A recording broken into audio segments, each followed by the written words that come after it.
wanted to do today was follow up my previous vlog on GDPR with some additional information on what's called legitimate interest. Now, for those sales and marketing people watching that don't know what legitimate interest is, what I'm going to do is explain that. I am going to look at the computer in front of me so I give you the relevant information from the guidance from the Information Commissioner's Office, etc., etc. I do also want to remind you that, without knocking over the plant, that this is not legal advice. Please, please, please consult a legal expert and check out the Information Commissioner's website for more information.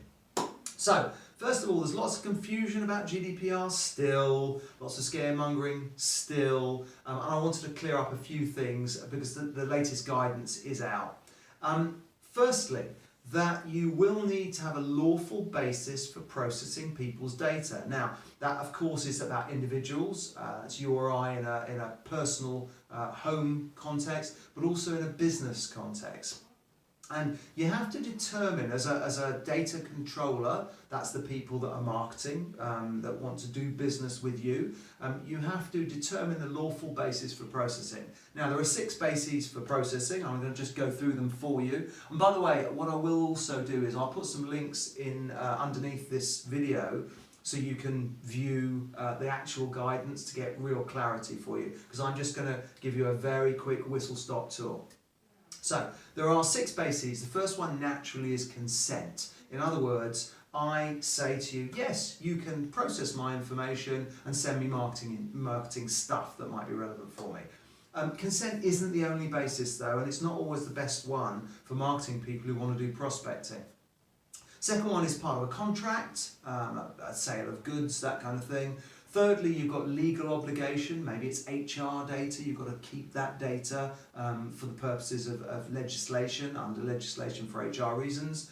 Vital interest, in other words, something like saving my life, I've got to know who you are and get your information and so on. Public interest, that's for public bodies, that kind of thing, official functions and so on. And finally, legitimate interest, and that's the purpose of the video.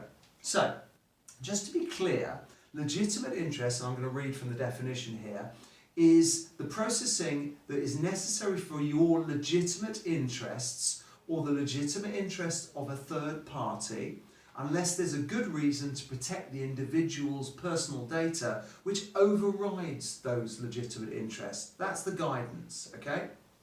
Now, legitimate interests may be the most flexible basis, and in fact in the guidance it says it's probably the most flexible lawful basis for processing people's data when you're doing marketing, for example. And it's really for a circumstance where you're processing their data in a way that they would reasonably expect you to do so, okay, that might be relevant for them. That's in my language, not the guidance, and where there's minimal privacy impact. So the Information Commissioner's Office, the guidance suggests that you've basically got a threefold test to see whether this is relevant. The first one is you need to identify what that interest is. Secondly, show that the processing is necessary to achieve it. And thirdly, balance it against the individual's rights and freedoms. So, it also says that it can be not only for your interest, i.e. you, the business owner or the manager or whatever, but it also can be of a third party. And that includes, and this is the key point, it includes commercial interests, and the GDPR regulations specifically mention marketing as an example, which is good news for us, I would say.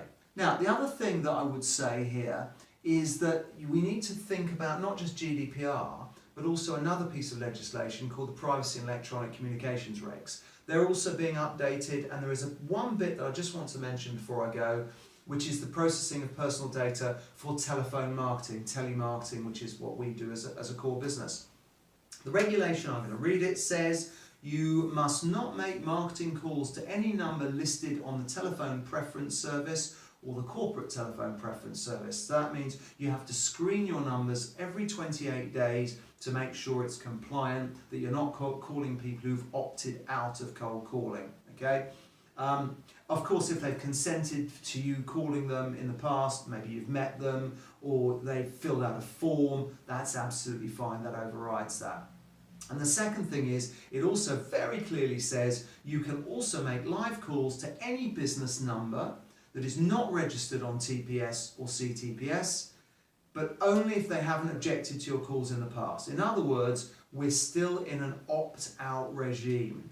But make sure you keep a suppression file and you dedupe before you do any outbound calling. So I think, summary of all that, it's pretty good news. We still can continue. You've got to document your basis for processing, but you should be getting on with your business. Thanks for listening. If you want more videos like this on cold calling and telemarketing, feel free to subscribe to our channel. If you've got any questions, leave them in the comments box below, but otherwise, feel free to share or like this video.